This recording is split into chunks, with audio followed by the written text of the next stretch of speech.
যদি তুমি এই ভিডিওটা স্কিপ করো তাহলে তুমি মিস করবে প্রবীণ মোহাম্মদ সাল্লাল্লাহু আলাইহি ওয়াসাল্লামের জীবনের সবচেয়ে গুরুত্বপূর্ণ কথা, একটি কথা যা তিনি মৃত্যুর ঠিক আগে বলেছিলেন।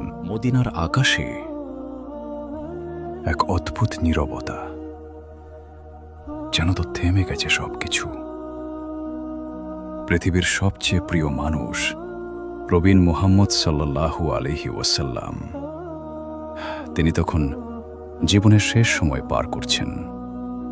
তিনি অসুস্থ, শরীর দুর্বল, কিন্তু তার চিন্তা শুধু তার উম্মত।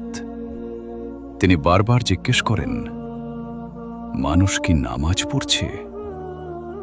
ভাবো, একজন মানুষ নিজের শেষ মুহূর্তেও নিজের জন্য নয়, চিন্তা করছে অন্যদের জন্য।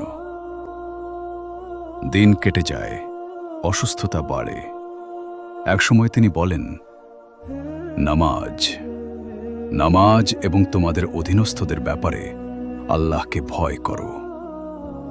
এই কথাগুলোই ছিল তার শেষ উপদেশ।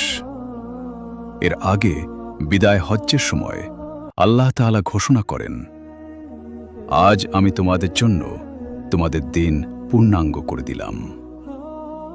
শেষ মুহূর্ত, তিনি আকাশের দিকে তাকালেন, তারপর ধীরে বললেন, আল্লাহুম্মা ফির রফিকিল আলা।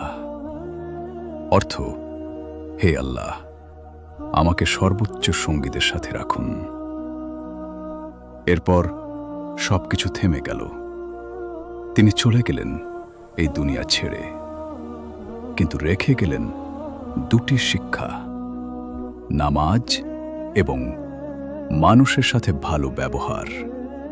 এই দুইটাই একজন মানুষের জীবনের সবচেয়ে বড় সফলতা।